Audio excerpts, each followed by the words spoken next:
Halo, cek.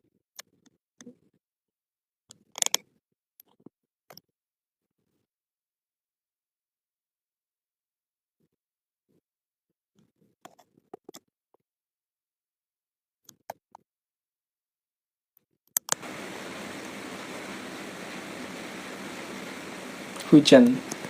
Tempatku hujan nih. Bentar. Oke. Malam, Kak Wiwi. Halo, selamat bergabung.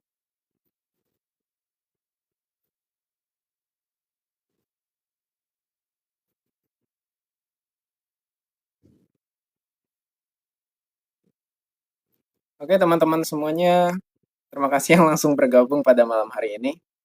Sambil menunggu teman-teman yang lain, maka sekarang sambil bersantai dulu. Yang utama dalam kesadaran adalah bersantai.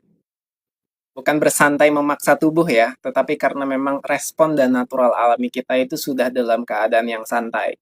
Adapun ketika kita stres, tegang, itu pasti karena keseriusan, karena pendaman yang selama ini terjebak dalam kepala kita. Waalaikumsalam, Bang Apong, selamat bergabung. Ya, selamat malam untuk semuanya. Kita berbincang-bincang kembali. Oke, berarti aku akan jelaskan seperti biasa prosedur yang akan kita lakukan. Pertama-tama aku akan memperkenalkan diri bagi yang mungkin pertama kali baru kenal ya, baru tahu.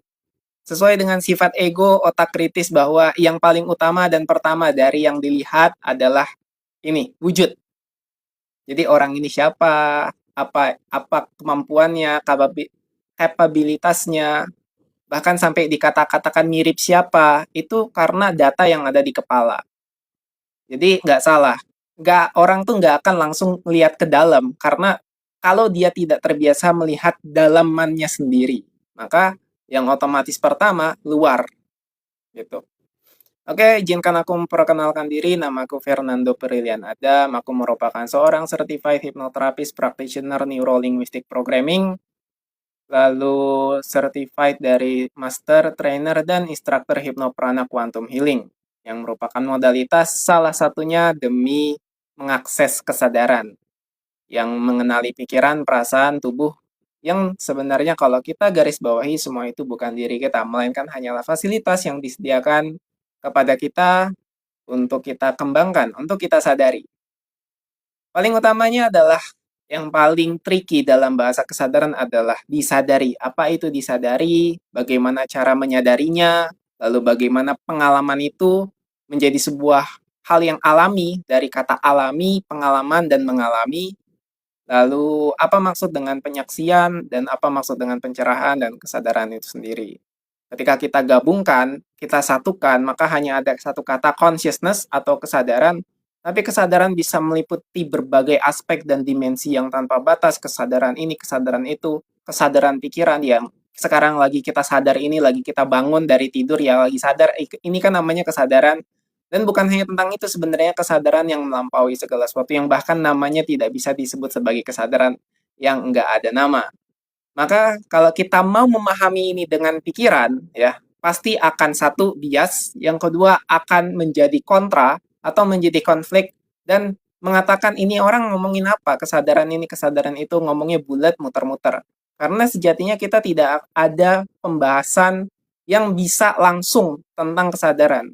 Pembahasan kesadaran pasti melewati pikiran, yang kita sekarang proses adalah pikirannya, yang kita kerjakan adalah kurang lebih menggunakan pikiran, konsep, dan bagaimana sih untuk bisa mengalaminya dengan teknik, meditasi, dan akhirnya pelan-pelan kembali sebenarnya dalam keadaan kita yang sejati, yang utuh, yang Tuhan. Tapi kan Tuhan dalam objek realitas itu sekarang sudah dikonsepkan secara berbeda, seperti sosok yang bukan apa sih yang sebenarnya sudah ada dalam diri. Kalaupun memang dikatakan dalam kesadaran, tidak ada Tuhan di dalam dan tidak ada di luar. Jadi di mana? Itu pertanyaan pikiran. Jadi paling simpelnya kalau aku ingin menjawab tentang kesadaran ketuhanan, di mana Tuhan itu berada, jawabannya pertama adalah diam. Yang paradoksnya begini, paradoksnya adalah dari kesadaran, ketika kamu mengalami diri sejati atau mengalami diri, yang pertama kamu akan mengenali diri dan mengalami diri. Nah, di mengalami diri itu kamu tidak akan bertemu Tuhan. Tapi paradoksnya, ketika kamu mengenali diri, disitulah kamu melampaui yang disebut dengan Tuhan subjek atau yang selama ini berada di kepalamu. Yang memang ternyata di belakangnya itulah bertemu dengan Tuhan. Tapi itu pun subjektif dan hanya sekedar kata-kata. Paling sejatinya adalah diam, yang di dalamnya memang katakanlah bertemu dengan diri sendiri. Diri sendiri itu yang sebenar-benarnya disebut sebagai ketuhanan. Nah, tapi ini tricky untuk dibahas karena akan terjadi bias. Karena kebanyakan orang berpikir dan sudah menggunakan konsep di kepalanya Tuhan merupakan sosok yang ada di luar dirinya. Oke? Jadi tanpa adanya bicara lebih lanjut tentang Tuhan dan ketuhanan, kita langsung bahas saja akses daripada kesadaran. Oke, teman-teman yang baru bergabung, silahkan. Aku akan menjelaskan prosedur yang sering kita lakukan setiap malamnya di program 21 hari ini. Dan sebelum di program 21 hari ini, aku sering live juga. Tapi khusus sesi ini ada yang namanya program. Program ini terdiri dari 3 segmentasi. Ya, yang pertama adalah teori-teori sedikit, ya, ngomong-ngomong tentang kesadaran, tentang ya teori lah ya, untuk kita bisa sadar menggunakan pikiran, menggunakan emosi, dan mengelola itu semua. Yang hakikatnya pertama kita sadari kita bukan pikiran, bukan emosi, kita bukan semua itu. Kita bukan tubuh, yang ada kita menyadarinya. Kita sadar tentang semua itu. Yang tahu dan yang bisa mengolah, mengakses pikiran, perasaan. Nah, yang kedua adalah sesi meditasinya. Kurang lebih 7 menit aja. Dan yang terakhir adalah sesi tanya jawab.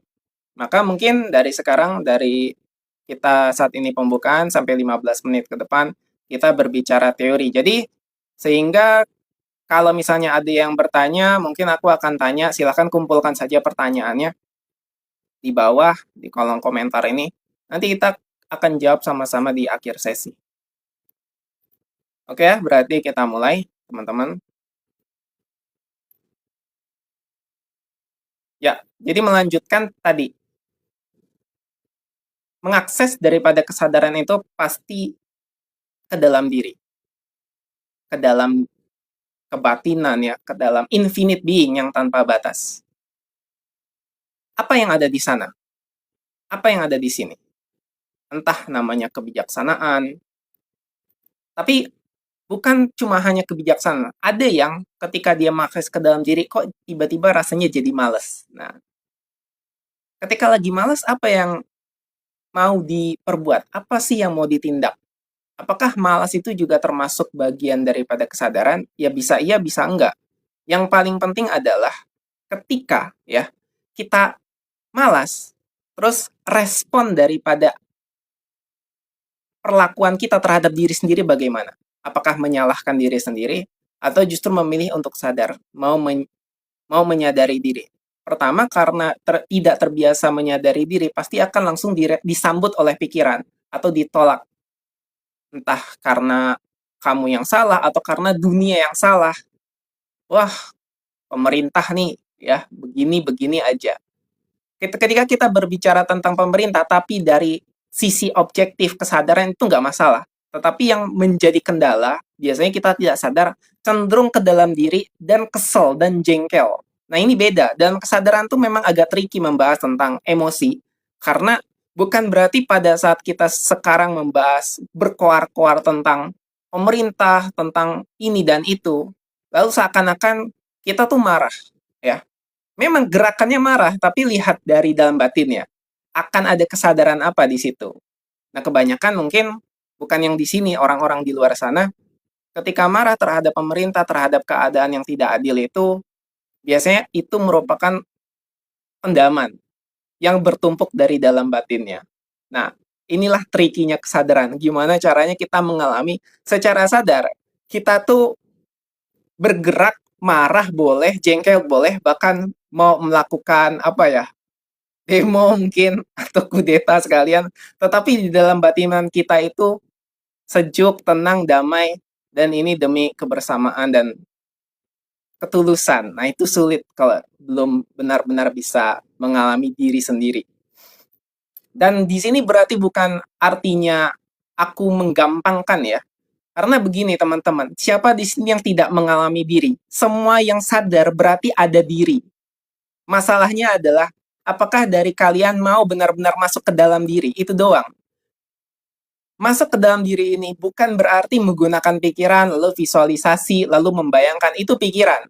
Nah, sekarang kita sadari coba, kalau paling utama, kalau masih mau menggunakan konsep dalam pikiran, kita lepaskan dulu pikiran, kita penggal kepala kita. Gimana caranya? Dengan sadar bahwa kita bukan pikiran, kita bukan perasaan. Dan masuk ke dalam. Setiap apapun tayangan yang dalam pikiran kita, tentang diri kita sendiri, tentang label-label diri kita, nama kita, status kita, dan yang keluar tentang orang lain, tentang orang ini ngomong apa, tentang itu, tentang sosial media, tentang berita, itu semua tayangan yang ada di kepala dan muncul, itu coba dibiarkan lewat sebelum akhirnya kita sadari, ataupun sebelum kita membiarkan itu sampai akhirnya kosong. Diem aja. Nah, kalau misalnya kalian sudah terbiasa untuk diam, bagus. Berarti sudah enak, sudah nyaman. Berarti responnya juga tidak akan bisa untuk menghakimi atau melabeli orang dong. Nggak mungkin komen, nggak mungkin kasar, nggak mungkin langsung ngejudge orang lain. Karena kosong di kepala. Tapi biasanya kenapa banyak orang yang langsung sedikit-sedikit komentar, sedikit-sedikit langsung, bukan hanya tentang komentar, tapi bahkan langsung menghakimi, menjudge, mengkata-katakan. Itu karena memang dalam batinnya butuh kesadaran, butuh untuk disadari. Dan itulah yang sebenarnya kalau dari sisi spiritualitas, nah dari sisi spiritualitas yang ada hukum semesta, kita membahas dari hukum korespondensi, di mana ada hukum karma, sebab akibat, dan korespondensi ketika digabung, itu definisinya adalah pancaran daripada batin itu keluar. Dan ketika keluar, sudah banyak sekali secara kolektif, mayoritas, dan itulah kenyataan yang terjadi. Sehingga jangan menyalahkan di luar, jangan menyalahkan pemerintah, jangan menyalahkan kenapa banyak koruptor dan banyak korupsi, karena itulah kenyataan dari realitas kebanyakan yang sebenarnya merupakan cerminan dari batin. Oleh karena itu, dengan berkesadaran, kita menaikkan vibrasi untuk mengalami apapun realita yang semesta berikan. Yang semesta berikan ini sudah lengkap. Dalam kesadaran, kita menyadari bahwa eksistensi daripada apa yang kita anggap buruk sudah ada dan apa yang paling terbaik sudah ada. Semua itu adalah eksistensi namanya. Nah, mungkin kalau bahasa-bahasa dulu adalah adanya iblis, adanya neraka, adanya surga, itu kan eksistensi. Merupakan kondisi lengkap yang semuanya sudah terjadi. Ketika kita berkesadaran, kita bisa memilih eksistensi mana yang mau kita hadapi dan yang kita pilih. Mau yang neraka atau yang surga. Jadi dalam istilah quantum leap atau quantum jump, kesadaran kita yang berpindah ke dalam realitas yang mau di neraka atau di surga. Kalau di surga ya silahkan pindah dengan melewati bentuk dan fase yang ada dan diberikan oleh semesta. Begitu saja, tetapi cara untuk merespon semesta, cara melewati apa yang diberikan semesta adalah dengan kembali dulu ke dalam diri tadi. Mengenali pikiran, menyaksikan, mengalami, dan akhirnya kita tahu kita bukan pikiran, kita bukan suara-suara di kepala, kita bukan semua yang selama ini bilang orang lain dalam kata hati mungkin, oh ini nih sulit dipercaya dan lain sebagainya. Nah sekarang gini, ada satu contoh sekarang yang aku ingin tiba-tiba muncul di kepala. Kebanyakan ketika aku melihat ya, orang-orang yang katanya berawaken, berjamaah spiritual awakening. Padahal ada beberapa tahapan sebelum disebut dengan spiritual awakening. Jadi kalau masih sekedar aku bilangnya pra-awakening ya, itu masih satu biasanya mengukur seseorang dengan kadar energinya. Memang benar karena energi nggak bohong, tapi kita bisa lihat. Kan dulu misalnya anggaplah si A. A ini orang yang dulunya normal sebelum awaken.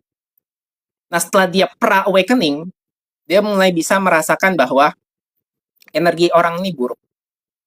Nah, lalu mulai ada pembandingan diri dia dengan orang lain. Oke ya, ini pra-awakening. Lalu mulailah bercerita-cerita di sosial media. Aku bisa melihat karakter orang lain dari energinya. Aku bisa merasakan bahwa orang ini jahat, orang ini baik, dan lain sebagainya. Sebenarnya ini masih teman-teman, belum spiritual awakening. Jadi, oh aku nggak bisa percaya orang ini lagi, dunia ini sekarang kelihatan matriksnya, dunia ini rasanya bukan lagi tempat untuk yang orang-orang spiritual tinggali dan lain sebagainya. Dan dengan semua istilah-istilah itu sebenarnya adalah sebuah tantangan dan ujian agar tidak jadi jebakan di namanya spiritual bypass, ego spiritual. Makanya kalau di sini terjebak dan diteruskan, pertama bisa terjadi pencarian supranatural atau supernatural, dan yang kedua membandingkan diri dengan orang lain.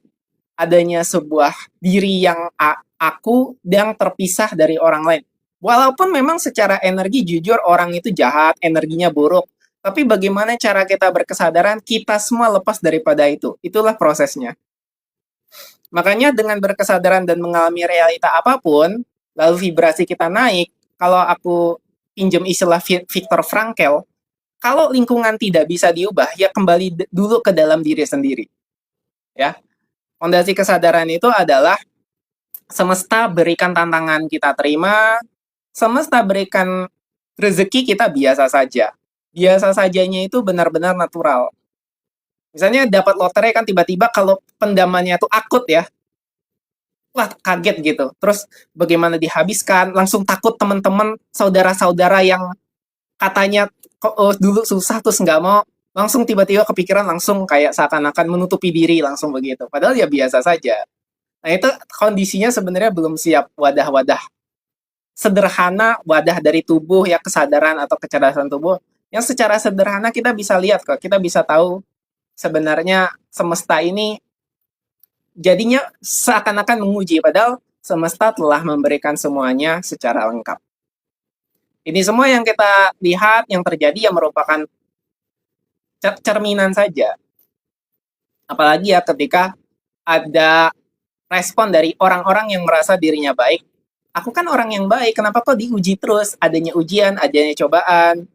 Nah, itu kan energinya tidak nyaman. Vibrasi dia mengungkapkan bahwa dia merasa dirinya baik, padahal dalam kesadaran tidak ada baik dan buruk. Nah, jadi bagaimana caranya dia tahu baik dan buruk? Pasti dari label pikirannya. Karena di dalam pikirannya banyak asumsi. Dan asumsi itu adalah label yang akan malah menjadi penghalang untuk dia naik ke kesadaran berikutnya.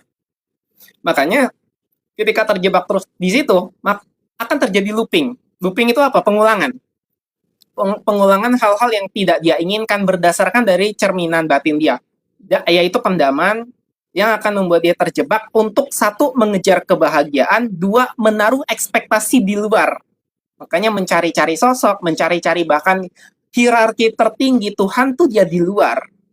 Ya, mencari kebahagiaan, ekspektasi di luar.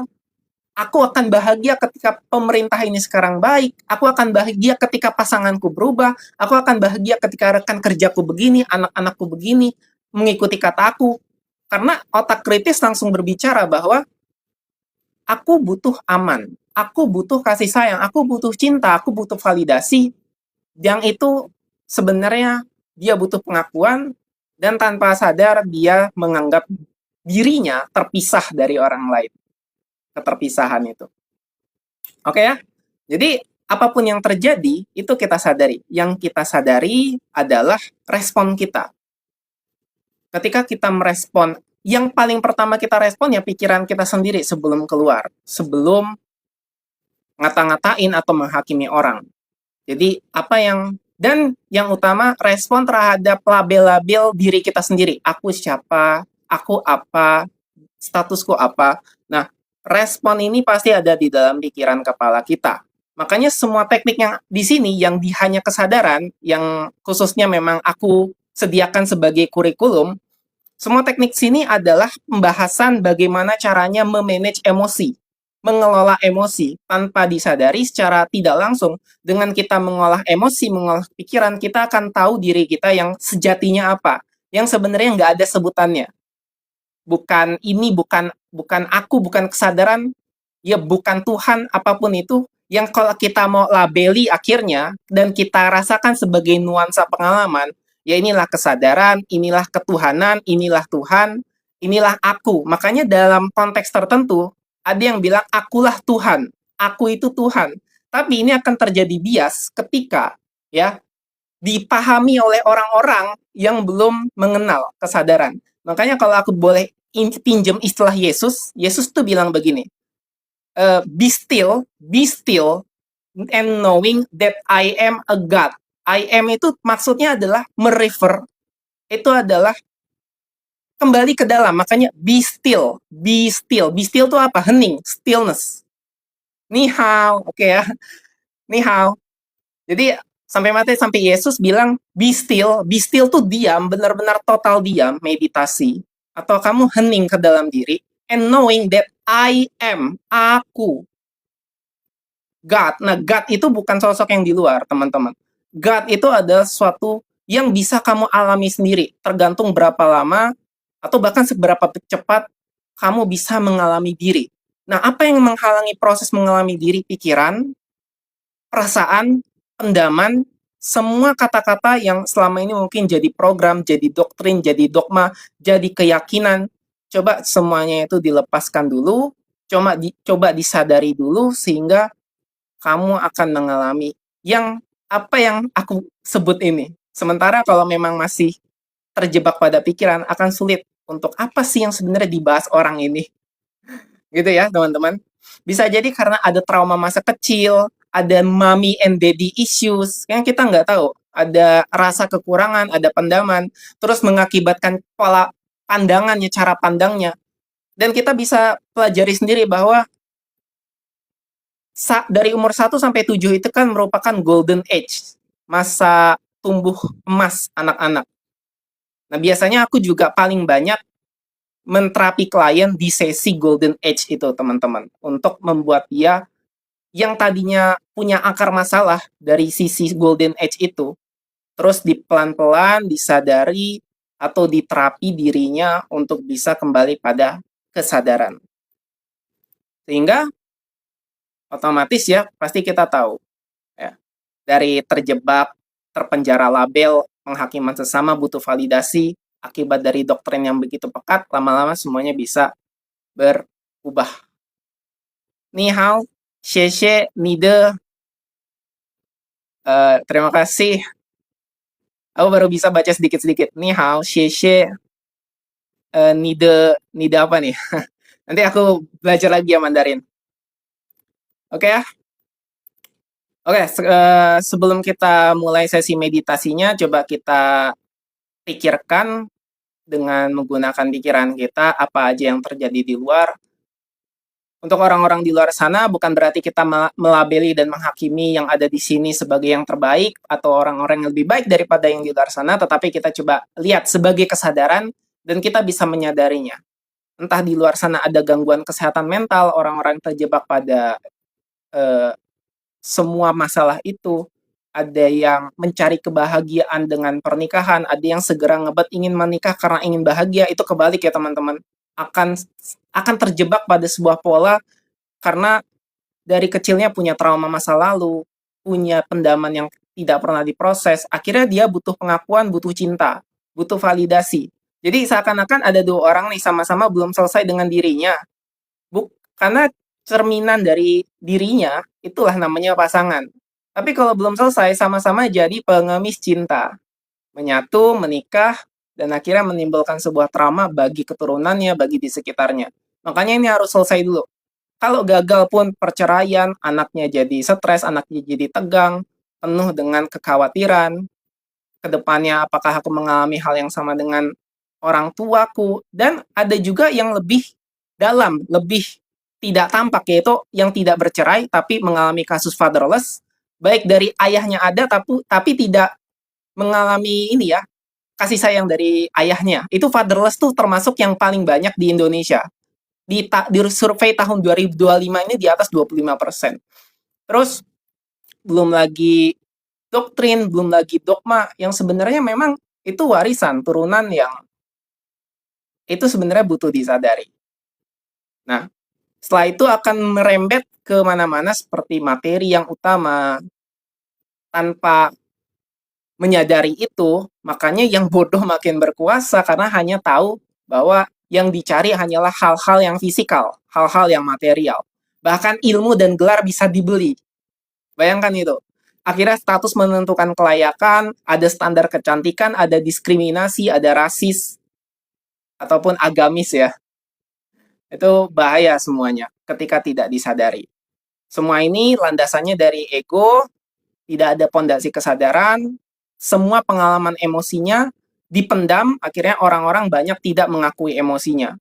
Mudah tersinggung, mudah marah, mudah kepancing. Itulah yang kita lihat sekarang. Dunia nyata yang seakan-akan tegang banget, kondisinya banyak orang nggak percaya satu sama lain. Gitu. Oke, kita akan mulai sesi meditasinya. Teman-teman siap-siap untuk melakukan sesi meditasi. Hari ini meditasi hening, benar-benar hening, tanpa ada suara, tanpa ada musik. Jadi silakan siapkan 7 menit itu untuk merasakan, mengalami diri sendiri, apa yang ada di kepala, biarkan saja tayang, apa yang dipikirkan, apa yang dirasakan, biarkan saja muncul. Gunakan pendengaranmu untuk merasakan dirimu dan di sekitarmu. Kalaupun hening lebih utama, dan kalau misalnya mau, ya, di gelap-gelapan saja. Misalnya kalau lagi di kamar, sekarang kita lagi di hari terakhir, malam terakhir di kondisi 4 dimensi. Yang nanti besoknya kita sudah ke meditasi yang 5 dimensi. Makanya di sini sekarang kita benar-benar mengosongkan diri. Jadi silahkan kalau mau, aku berikan waktu 1 menit dari sekarang. Boleh minum dulu, boleh matikan lampu, boleh kita bersiap-siap untuk meditasi. Oke, 1 menit dari sekarang.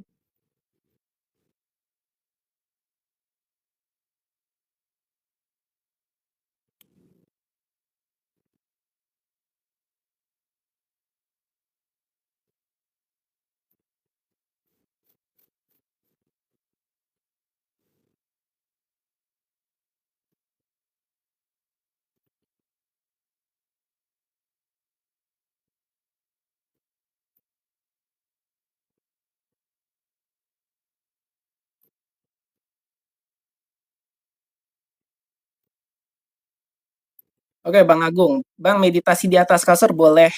Boleh. Mau baring juga boleh kalau kan ini cuma 7 menit ya. Kalau baring, coba pakai ini ya. Sebentar, di lantai aku ada ini, ada kelabang. Bentar, aku bunuh dulu, bentar. Aku jeda dulu ya, bentar. Ada kelabang.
Waduh, ada yang ngirim-ngirim kan nih?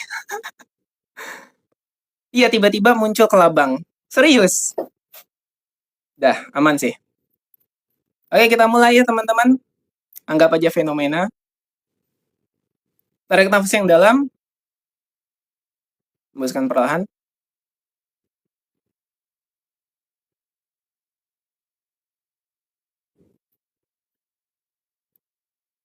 Oke, kita mulai.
Kalau tes-tes oke, sudah bisa kembali lagi kepada kesadaran yang utuh.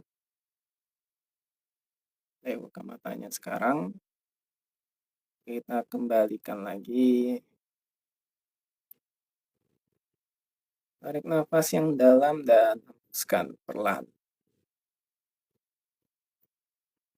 Setelah selesai, kita meleburkan diri dan hadir bersama kesejatian, mengecilkan suara-suara. Dan sekarang kita tinggal tidur nyenyak kalau ngantuk ya. Sebentar lagi ya, setelah selesai live-nya atau mau sekarang mau langsung tidur juga nggak apa-apa setelah ngantuk. Makanya kenapa aku tuh malam-malam ya, karena kalau pagi ada yang efeknya ngantuk karena nyaman, karena enak. Nanti malah ngantuk bukannya kerja, bukannya melakukan aktivitas. Makanya ketika malam gitu, aku kepengen kayak malam tapi malam banget ya. Kalau malam banget kayaknya kan nggak ini ya, nggak banyak yang hadir. Jadi ya tengah-tengahnya jam 9. Nah, setelah sampai jam 10 ya silakan tidur atau malah begadang. Jadi ya kalau kita tuh ngantuk responnya alami, berarti kita tuh apa ya? Hmm, damai, tenang, bukannya banyak pikiran. Jadi ngantuk jadi bisa melanjutkan ke sesi berikutnya yaitu tidur. Kan nggak ada yang lebih nyaman dari ketika ngantuk ya, tidur, ketika lapar ya makan, menikmati proses demi prosesnya di momen itu.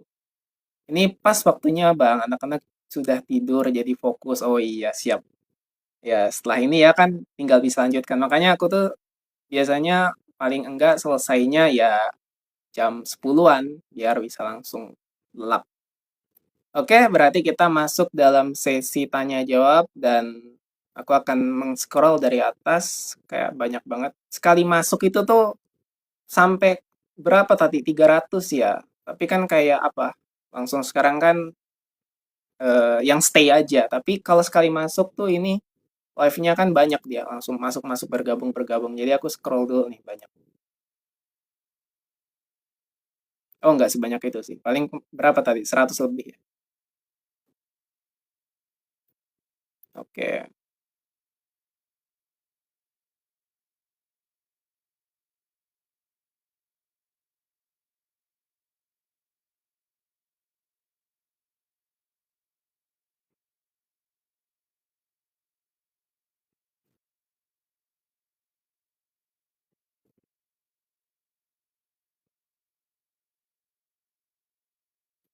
Ntar. Aku cek dulu nih. Yang namanya Riyadi ini ada nggak? Perlu aku jawab nggak? Kalau dia masih ada, di dalam live aku jawab. Tapi kalau nggak ada, aku skip. Novera, Marti, Agung. Kayaknya tidak ada, jadi tidak akan ku jawab. Kalau kalau ada di dalam, aku jawab tuh. Ilahi rojiun ya.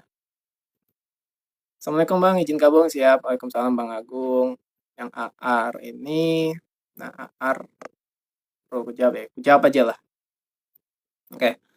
Kita sadar bahwa hidup itu jujur perlu dilakukan, tapi nyatanya realitasnya banyak korupsi gimana tuh? Seperti yang sebenarnya ini aku dengan pembukaan tadi sudah terjawab ya. Realitasnya ini memang jujur pertanyaannya. Kita sadar bahwa hidup jujur itu perlu, bukan bukan perlu lagi. Hidup jujur itu adalah efek samping daripada kesadaran. Ketika sadar adalah kita sadar sedang sadar dan berada dalam frekuensi dan vibrasi itu, maka kejujuran itu adalah hasil dan memang sudah natural begitu saja. Nah, tapi nyatanya realitasnya banyak korupsi. Ya karena tadi terlalu banyak ketidaksadaran yang terjadi di dalam mayoritas dari masyarakat. Kenapa? Karena terlalu banyak dogma, doktrin, pendaman yang tanpa disadari banyak label-label ego yang tidak tersadarkan, tidak disadari. Itu aja sebenarnya sederhana. Yang akhirnya merebak terus kemana-mana karena egonya semakin tinggi, semakin membeku, semakin mengeras, membatu. Jadi pandangannya hanya itu tadi, luar, pencarian kebahagiaan, pencarian identitas, pengenalan apapun yang sebenarnya udah ada dalam diri tapi terus mencari yang otomatis nggak akan ketemu karena mencari bukan menemukan. Nah, kata mencari dan menemukan ini kalau bisa kita ibaratkan mencari itu gini. Mencari itu misalnya aku ada ini, ya.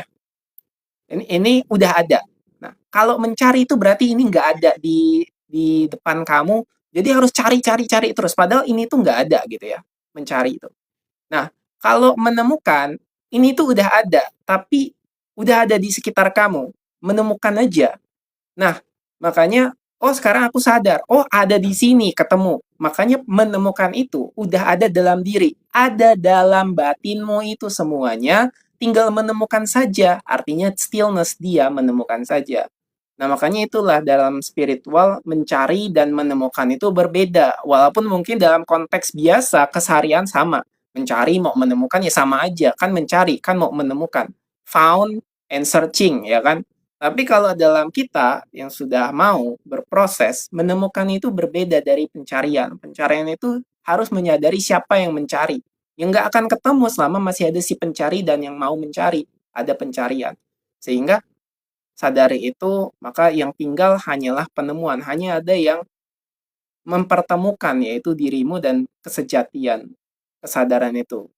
Sehingga ya otomatis selesai ketika sadar bahwa sebenarnya tidak ada yang ditemukan, yang ada hanya pertemuan. Tidak ada yang melakukan itu, yang ada hanya kesadaran yang saling mempertemukan. Pelakunya sudah tidak ada. Nah, ketika sadar di situ, maka ya jelas otomatis ketika ini dari dalam batin satu orang memengaruhi sekitarnya, menjadi kolektif lagi, yang mana itulah PR-nya kita sebenarnya.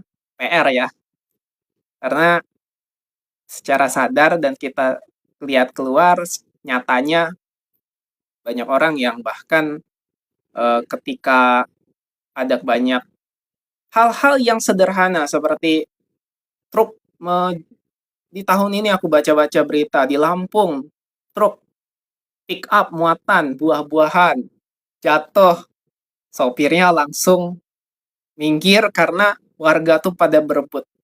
Yang bawa sembako, yang bawa kasur, yang bawa apa namanya dus, mie itu langsung dijarah itu. Aku bacanya ya tiap bulan ada nih Januari, Februari, April, Mei sampai yang berikutnya gitu. Jadi artinya kesadaran dalam untuk membantu itu lenyap. Hanya ada yang penting ambil-ambil. Nah, begitu. Ya, disadari sebenarnya ini semua untuk bisa kita lakukan proses kesadaran itu dimulai dari diri sendiri. Nggak perlu merubah orang lain karena orang lain itu ya sudah begitu apa adanya. Scroll lagi.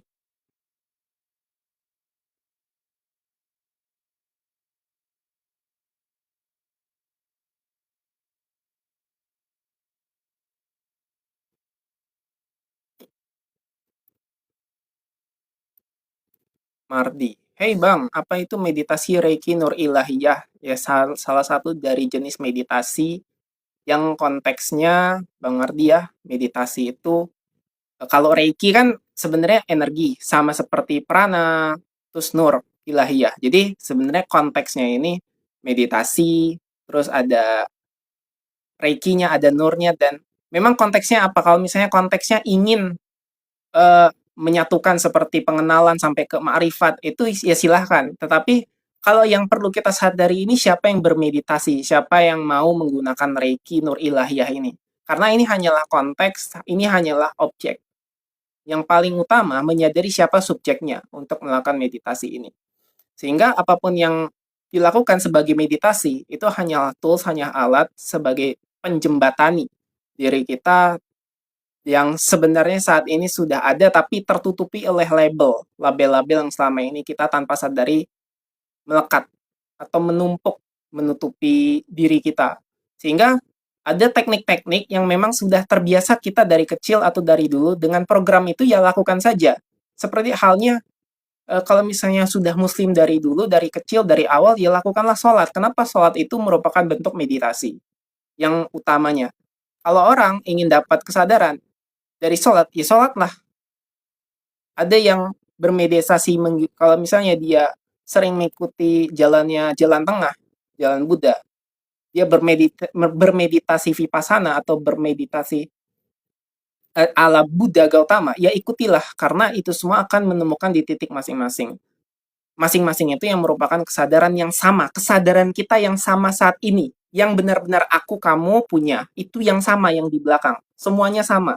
Nah, kesadaran ini sama, apa yang membuatnya beda? Namanya nuansa, pengalaman, yang di depan, yang objeknya, yang spektrumnya. Sehingga inilah yang tanpa disadari ketika kita tidak menyadari yang belakang, yang sebenarnya menjadi latar belakang dari meditasi, yang pemeditasinya itu, tapi kita selalu melekat ke luar, melekat ke depan.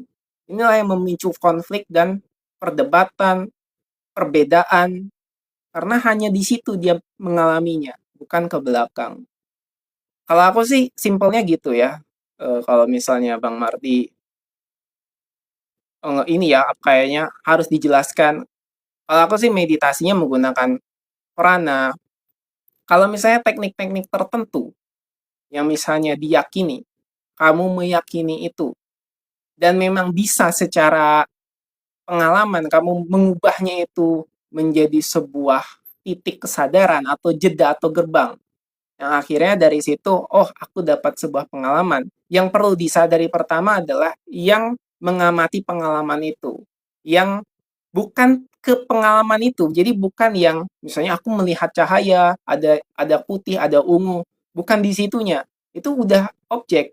Tapi yang sadar ketika yang tadi cahayanya muncul dan yang hilang kembali, yang tenggelam kembali. Nah, kadang banyak orang salah paham terjebak pada kemampuan-kemampuan supranatural objek fenomenanya aja, makanya ini terjadi separasi kembali. Oh, aku sudah sakti nih gitu misalnya.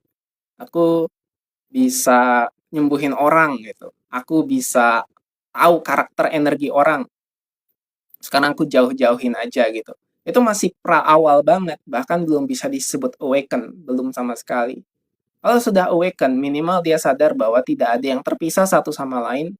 Semua ini hanyalah kebersatuan dan bagaimana cara pandang kita untuk bisa bersama bukan bukan terpisah, tapi hanya berdiri pada pondasi masing-masing. Ya aku adalah aku, kamu adalah aku yang lain. Jadi nggak perlulah seperti kita memisah-misahkan diri, apalagi apa ya, membicarakan seakan-akan teknik ini yang paling bagus, teknik ini yang paling benar. Dan sekali lagi ku disclaimer juga bahwa apapun yang sekarang ku bicarakan, mungkin aku pakai meditasi teknik-teknik ini, kalau misalnya tidak cocok silahkan cari yang lain, silahkan yang di luar, karena belum tentu apa yang aku bilang ini cocok. Itu yang pertama. Yang kedua, relevansi terlepas dari kecocokan atau tidak, itu kembali lagi pada kesadaran masing-masing. Karena belum tentu apa yang telah aku bilang ini itu sampai. Karena bisa jadi kesadarannya saat ini ya, nggak sinkron, nggak cocok, nggak setuju, atau enggak ya memang belum saatnya. Makanya kalau ketika aku sih paling sederhana ngomong, ya belum saatnya aja. Tapi bagi pikiran yang menjadi lawan bicara aku misalnya, oh mensombong banget. Kayak gitu, pikirannya langsung seakan-akan aku udah sampai di tahap mana. Itu kan pikiran aja. Terus dia menganggap akhirnya, oh ini orang sombong, dia merasa dirinya lebih tinggi. Enggak, itu hanyalah pembahasan aja, bahasa aja. Jadi kesadaran tidak ada level, tapi yang aku bisa bilang pakai jeda, pakai waktu, ya ya udah belum waktunya gitu. Sama seperti aku dulu, ketika aku masih beberapa tahun 2017 itu ya, aku menangis senangis-nangisnya ketika mengenal sosok Oso ya, Rajneesh itu. Sebelumnya aku nggak peduli ini orang ngomong apa. Sebelumnya aku nggak benar-benar nggak tahu, nggak bisa ngerti apa yang dia omongkan. Padahal dia sudah hidup pada masanya, dia sudah mencerahkan orang pada masanya, dan banyak sekali hal-hal yang sudah dilakukan. Nah, setelah dia meninggal juga, aku baru dapat videonya, baru dapat informasinya. Itu tahun-tahun awal itu. Nah, jadi be berproses setelah itu. Sebelum-sebelumnya nggak ngerti. Apa ini? Siapa? Ngomong apa ya? Buat apa ya? Cipo-cipoan aja nggak ngerti aku. Setelah aku ngertinya, ngerti dalam arti aku sadar tiba-tiba ya, itu semuanya relate langsung. Artinya apa? Sudah waktunya tuh. Memang Ya begitulah jalannya. Nah, aku juga ingin bilang sebagai pesan terakhir sebelum kita tutup ya. Aku belum jawab semuanya ya. Udah kan?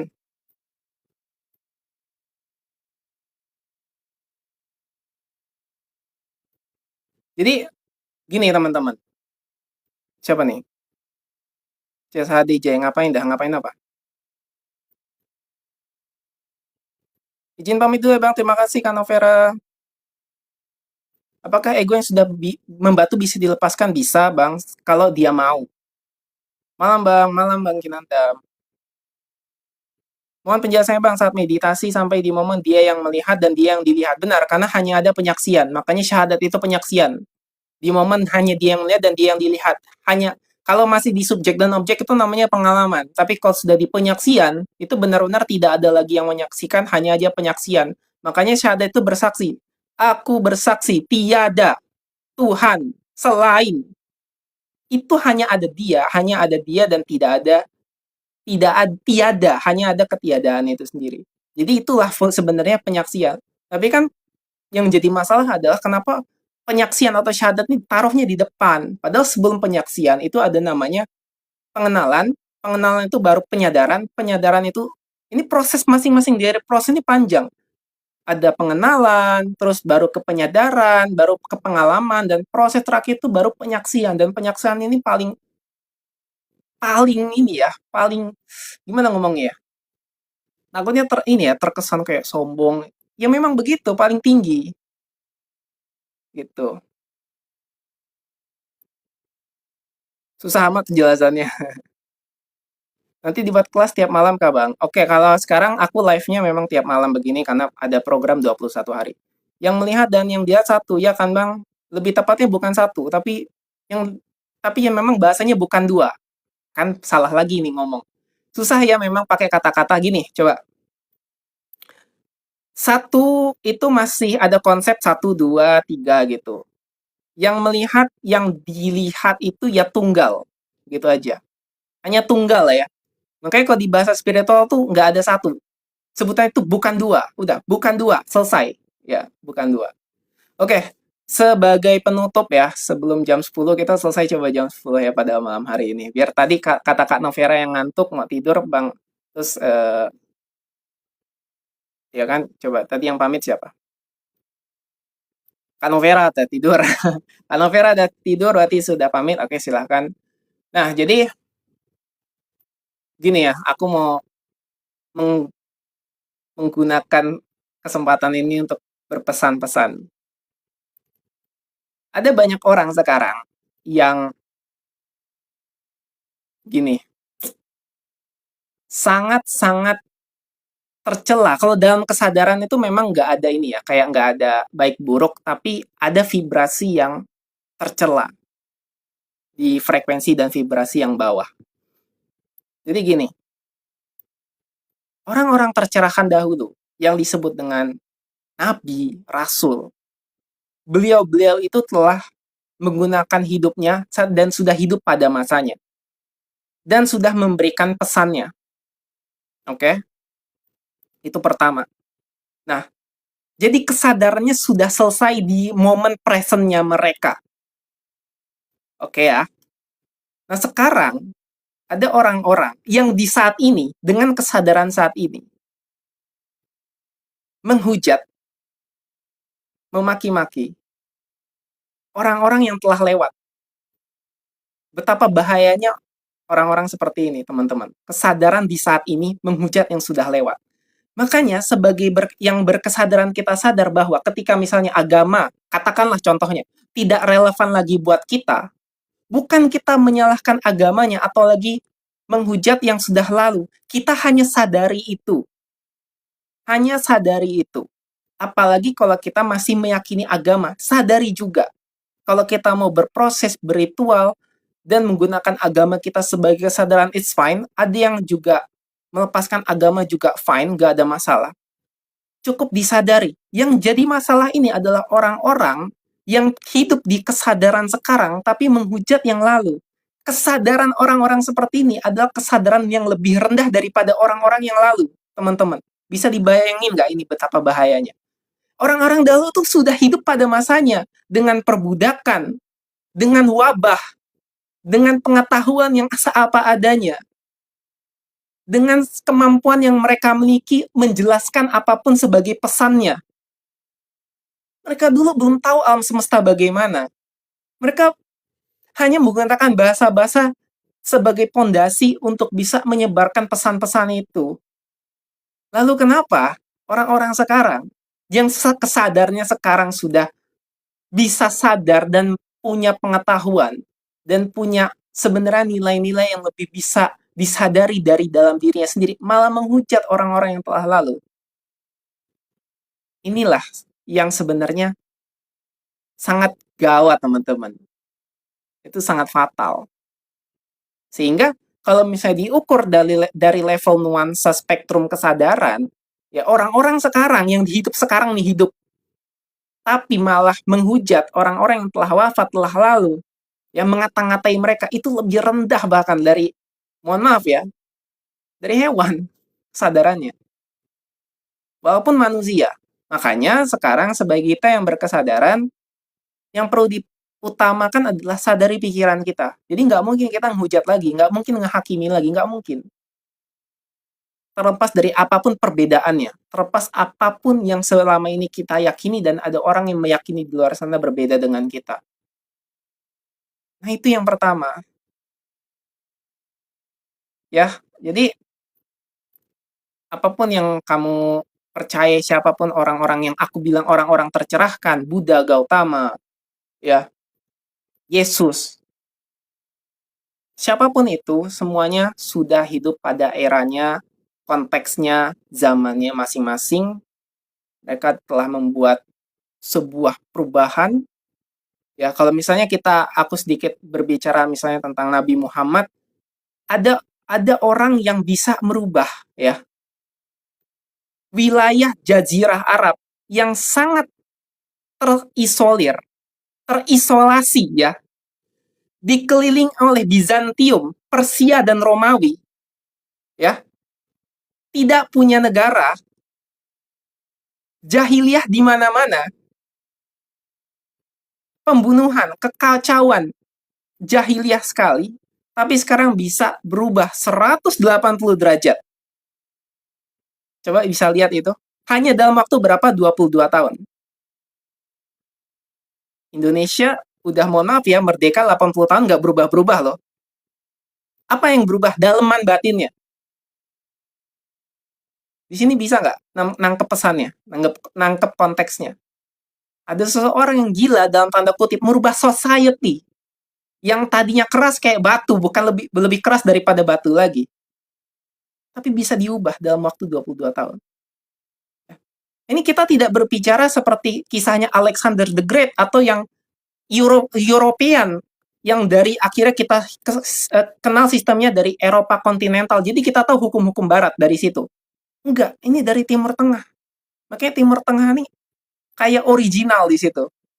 Ada referensi, ada ilmu, ada budaya, ada persatuan di bawah ketauhidan. Oke ya, kita konteksnya stop sampai di situ.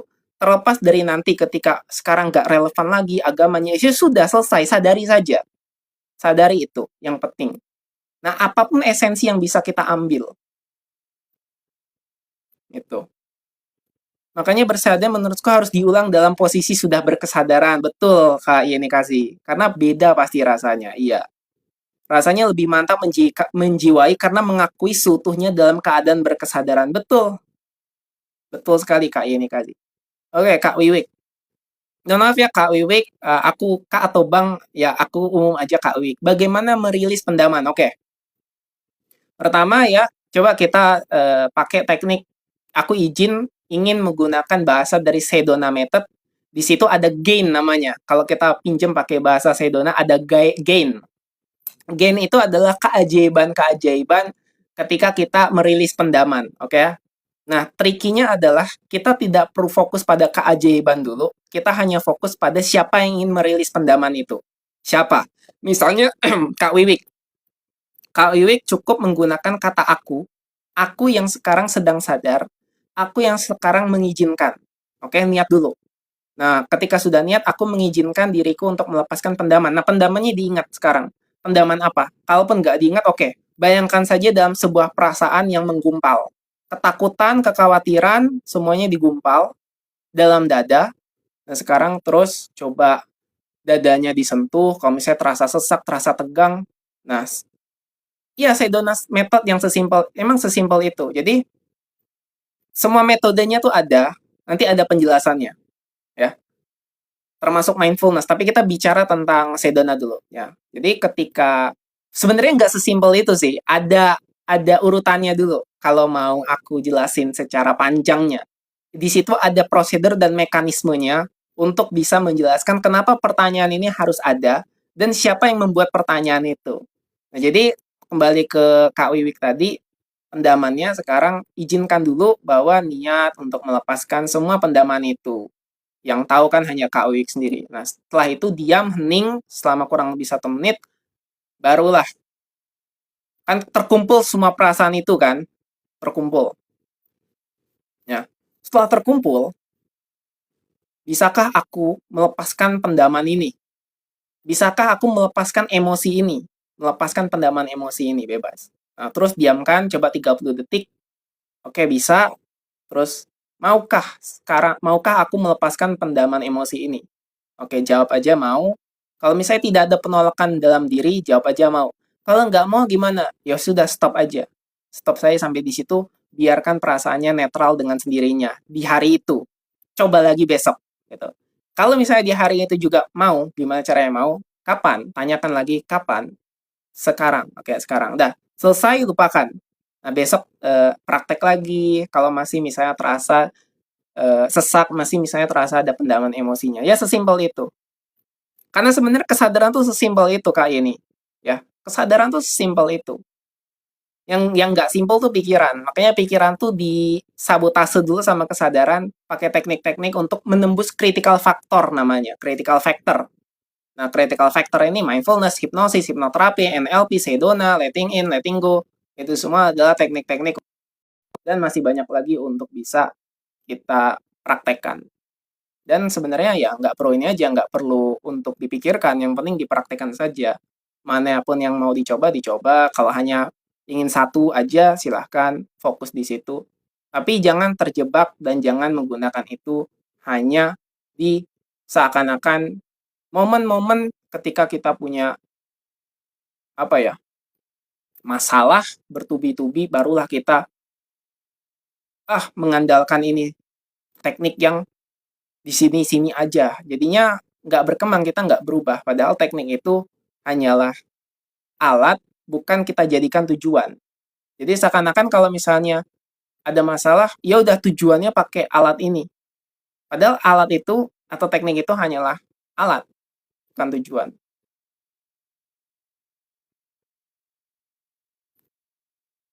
Next request, diuraikan urutannya ya Bang, biar berhasil walaupun simpel. Siap. Besok ya, aku mau tulis yang simple. Karena urutan Sedona kan banyak nih sebenarnya, banyak dia. Oke ya. Jadi aku juga akan nulis, mungkin nanti aku akan sediakan gambarnya untuk bisa aku urutkan. Oke ya? Jadi sudah kita bahas kesadaran, sudah praktek, sudah tanya jawab, dan sudah kita lakukan pada malam hari ini. Ada lagi nggak pertanyaan?